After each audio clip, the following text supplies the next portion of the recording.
You are listening to NewVision, OldWays, the podcast that explores timeless wisdom for the modern mind in a fun, relaxed, and most important, interactive way with you, the listener. I am your host, Tony Marinaccio, and let's get the episode started. Welcome, everyone, to the NewVision, OldWays podcast, and I am so happy that you are joining me for the first of two episodes on a subject that can seep into every aspect of life, and that is leadership.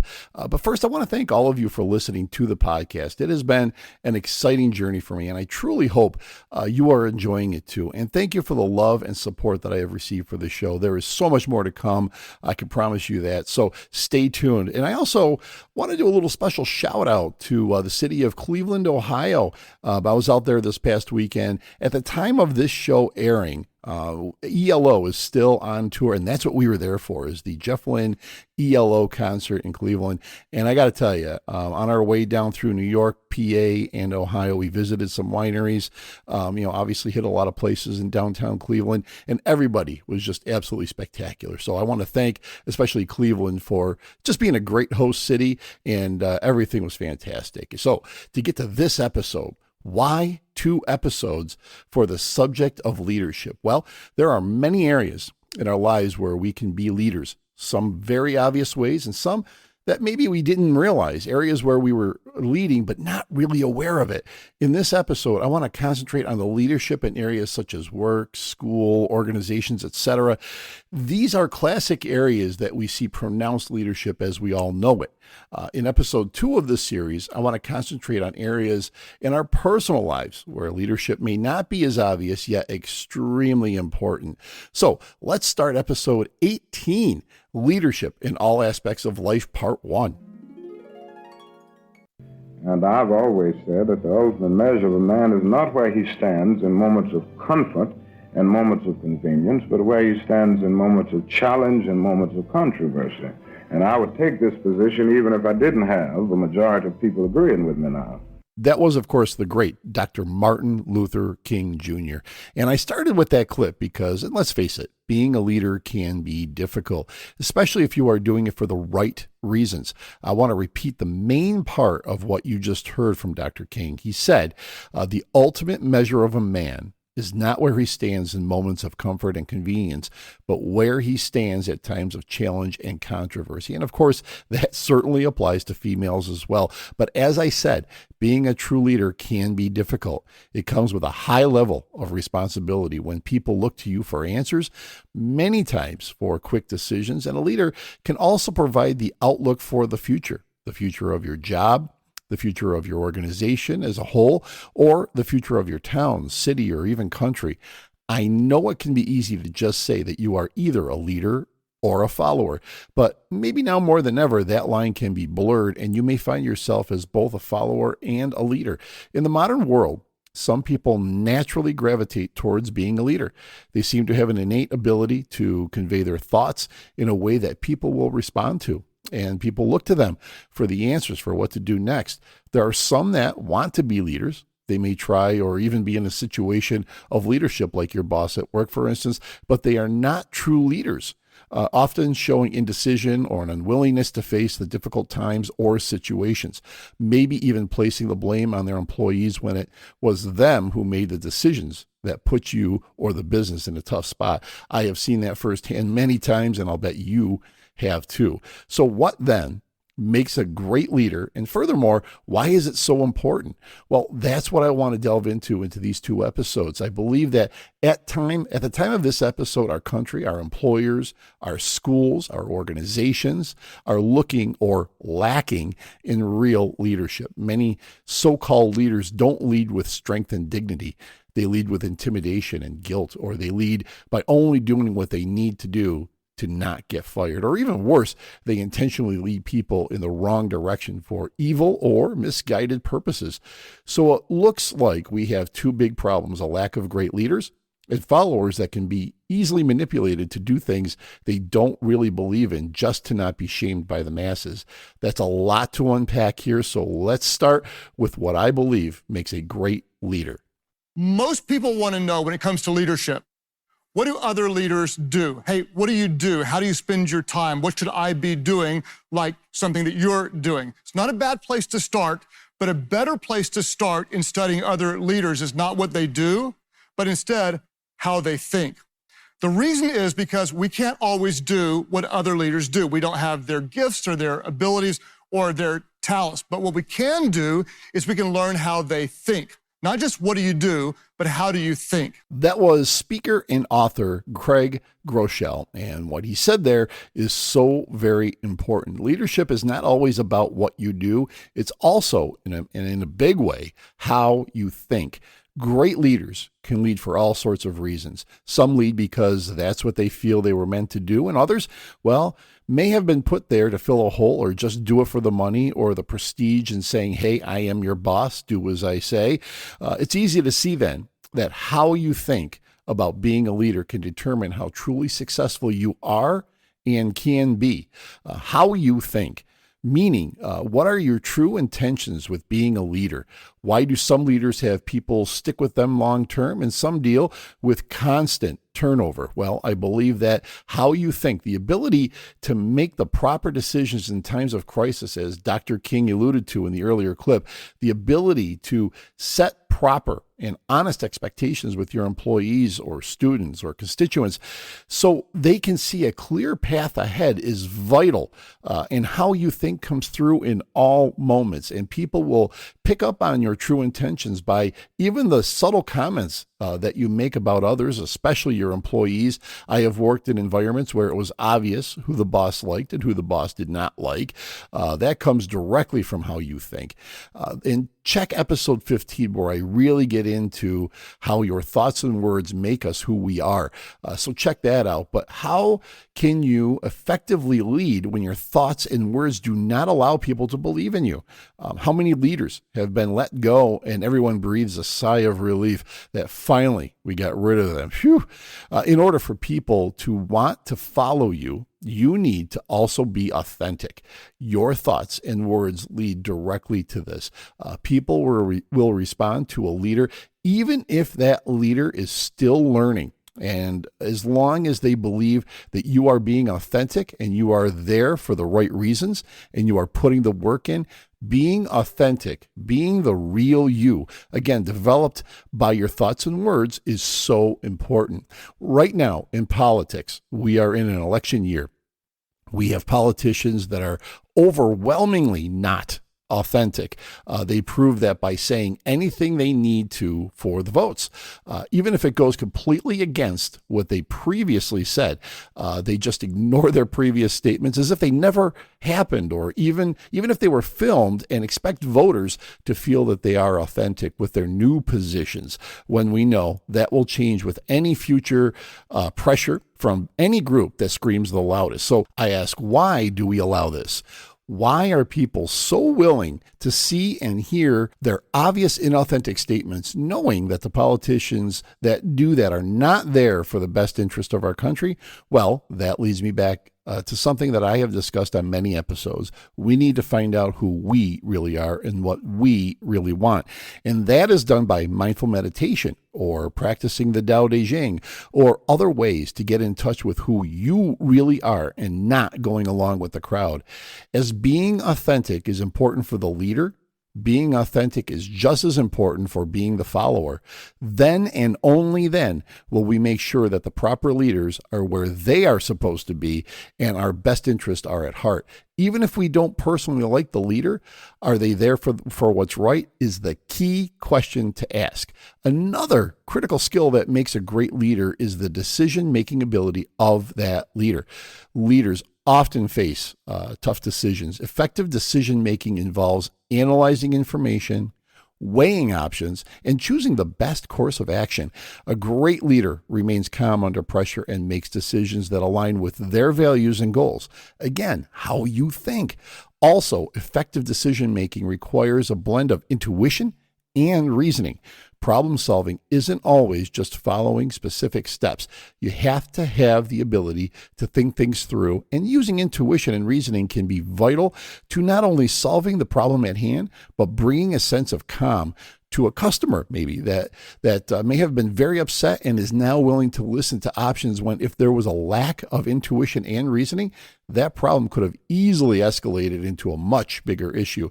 I see that more and more these days with supervisors or bosses coming into a situation that being brief in their answers and barely offering solutions, even if there is one, because they either freeze up when confronted or they lack the skill to communicate properly to both a customer or an employee. Communication, another critical skill for leadership. Effective communication skills are so important. They can be referred to as the cornerstone of leadership. It involves not only conveying ideas clearly, but also listening actively. For instance, a leader who communicates well can inspire their team by articulating a compelling vision and providing clear instructions. Think about the times where you have had a meeting or watched a politician lay out a plan, but in the end, no clear path was explained, no actual examples of how the goals were to be completed, just a list of items that need to be done, and good luck. This fosters confusion, no feelings of dedication and loyalty, and can lead the team to feel abandoned and unappreciated. With a solid communication at all times, people can feel dedicated and energized to forge ahead, no matter how big or difficult the task. A clearly communicated path can bring teams together and having pride in accomplishing the goals that were set. Communication skills are at the heart of providing a vision for what lies ahead. It gives direction and purpose. Leaders with vision can inspire and motivate their teams by outlining a compelling future. If you have integrity, and people know that you are being authentic, the vision you are conveying can also foster loyalty and dedication to the job, allowing employees to feel comfortable staying with you. The cost of turnover can cripple companies, but loyalty can push a company forward if they feel that the leadership is taking them in the right direction.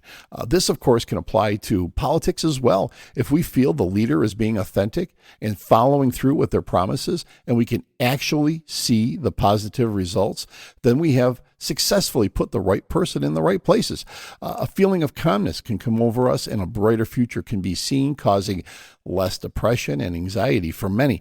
It's a two-way street. We as a people have to expect more from our leaders and the media by expecting more from ourselves. Make no mistake about it, our own minds lead us as well. And we need to take control of our own minds and again, not follow what may seem popular and force our leaders to understand we have clear expectations. Nothing less will do. We are in essence communicating our vision to the elected leaders who will have to mold their thinking, their empathy, their decision making, their vision to do what is best for us, not for what's best for them. Hopefully, you can see how this can truly work. We as a people need to understand we are in charge. We will not accept the divide and conquer techniques that many leaders have gotten away with. That may sound like an extreme idea to some, but yes, we are truly in charge. We are in charge of our schools too. The same applies. School boards who lead by fear cannot be tolerated. We pay the taxes. These are our kids. We are in charge. Never let anyone tell you otherwise. That's a form of leadership. Showing a cohesive, united front can make us all leaders. And you see parents all across this country stepping up in leadership roles for the first time and for the right reasons. Another critical component to being an effective leader is developing your emotional intelligence. This is very important. This will also come up in the second installment of the leadership episodes. Emotional intelligence, or sometimes known as emotional quotient, is the important ability to recognize, understand, manage, and utilize emotions effectively in oneself and others. This concept is crucial for effective leadership because it encompasses several key skills that enhance a leader's ability to connect with their team, make informed decisions, and foster a positive work environment. A leader who can diffuse conflicts and maintain a positive team dynamic shows high emotional intelligence. And for this, leaders need to have a strong self-awareness and self-regulation. The leader needs to have the ability to recognize and understand their own emotions. This directly leads to self-regulation, which involves managing one's emotions in healthy ways. Leaders who can effectively self-regulate do not let their emotions control them. They stay calm under pressure, think before acting, and are able to adapt to changing circumstances. For instance, a leader who can self-regulate might remain composed and constructive during a crisis, providing stability for the team, which is very important. This also helps with motivation, showing empathy, showing positive social skills, which can build networks using strong communication skills they developed. And also this can ensure that everyone feels heard and valued. And we all know that in today's world, where people's emotions can truly rule their actions, feeling valued and heard is vital. I started this episode with the importance of how we think and how that can dictate how effective a leader can be. How we think is the main building block to being resilient. How we think leads to emotional intelligence, which leads to resilience. Resilience is important because we all have bad days, and the ability to bounce back from those setbacks is a crucial skill to have. Resilient leaders maintain a positive attitude and persevere through challenges when others can crumble and show weakness. Being resilient also fosters respect from the team. It shows that no matter what, the leader is still in there working for and with us. If you go back to my great interview with author Joe Barnes in episode 12, you can hear Joe talk about Nelson Mandela, a perfect example of a resilient leader that went through hell for what he believed in. His leadership in South Africa showcased his adaptability, integrity, his vision, and of course, none of this would have been possible without his resilience. His decisions during the transition from apartheid to democracy were crucial in shaping a new nation. Winston Churchill's leadership during World War II highlighted his courage, communication skills, and resilience. His speeches and decisions were instrumental in maintaining British morale during the war. Just a few wonderful examples of courage and resilience. Being resilient can also be helped by effective time management. Being able to effectively manage time throughout the day, regardless of what's going right and what is going wrong, can help with being resilient and still getting things done, even in the difficult moments. Effective time management allows leaders to prioritize tasks and manage their workload efficiently. Putting off important tasks can cause chaos and burnout, especially when the tasks are building up, and then managing things effectively can be negatively impacted.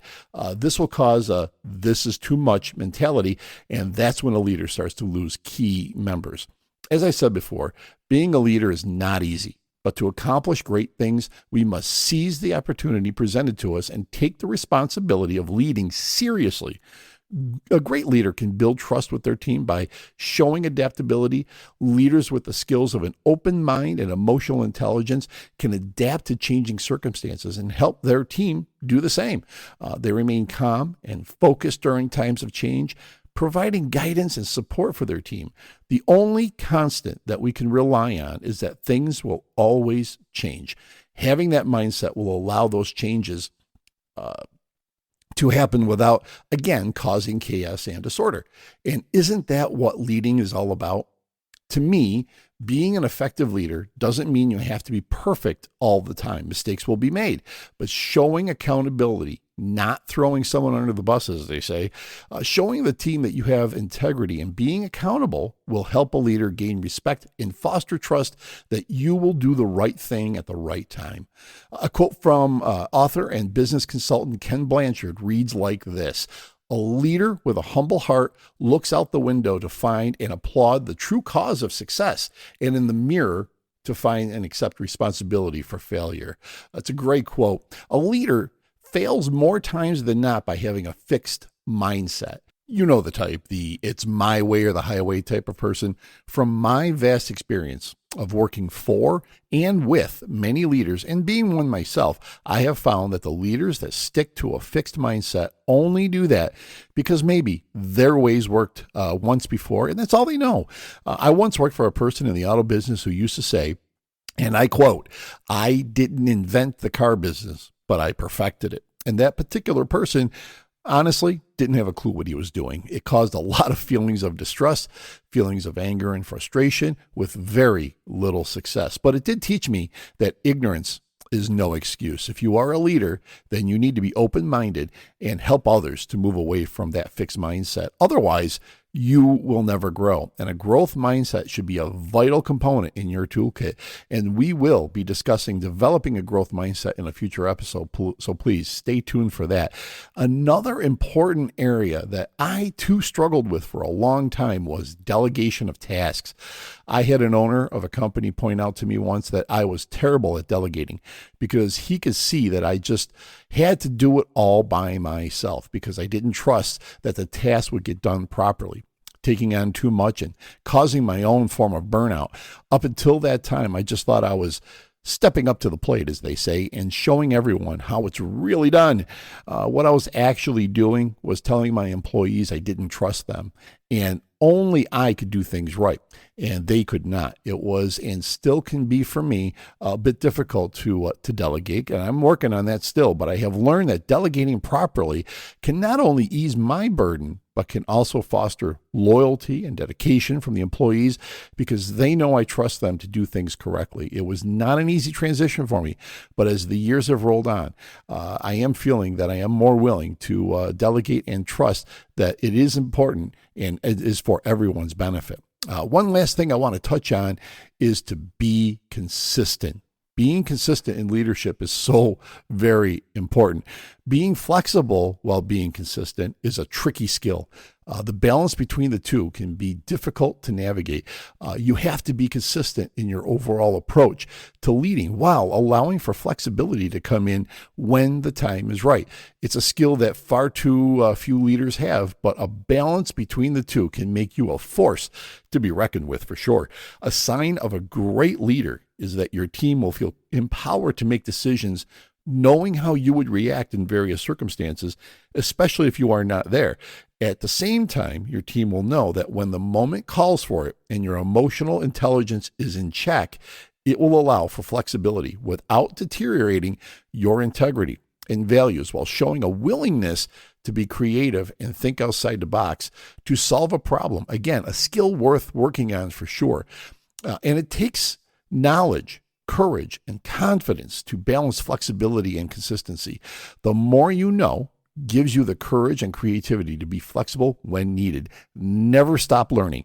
You don't know it all, but you can constantly feed your mind. Knowledge is power. Never underestimate that. You can do it. It's a mindset, and go back to the previous episodes I mentioned and work on that mindset. It's worth every minute of it. That, my friends, is the first episode in my two-part series on leadership. In the next episode, I will be discussing how we can be effective leaders in our personal lives, and you don't want to miss that. So what do you think? And I'd love to find out. Here is where you can get a hold of the show and let us know. These are always in the show notes, but as always, here they are. You can message the show from each episode on your various platforms. Just look for the send us a text message link. You can email us at newvisionoldways@gmail.com. That's newvisionoldways@gmail.com. You can find us on what was Twitter, now X, at NewVision Old Way. Remember, there's no S on the end of that one, at NewVision Old Way. Check out the NewVision Old Ways YouTube channel. Type in NewVision, one word, Old Ways, one word, and please subscribe. It is free and will show support for the show. It really means a lot and will help grow the show on YouTube. Find us on Facebook at NewVision, one word, Old Ways, one word, podcast, and you should find us pretty easy there. And as a reminder, these are growing platforms for us and expanding all the time. So we need your help to get the flow going with the community. And last but not least, if you could do me a huge favor and subscribe to us, like us, follow us, leave a review on whatever platform you found us on, that would be so appreciated. That will also help secure guests that we will be booking in the future. And as I told you before, season 2 will have a few surprises along the way, and I truly hope you are enjoying it. I can't wait to get your input, and I also can't wait until we get together for the next episode of New Vision, Old Ways. Until then, be safe, be cool to each other, and let's change the world. This episode of New Vision, Old Ways has been engineered and produced by TKM Productions and your host, Tony Marinaccio.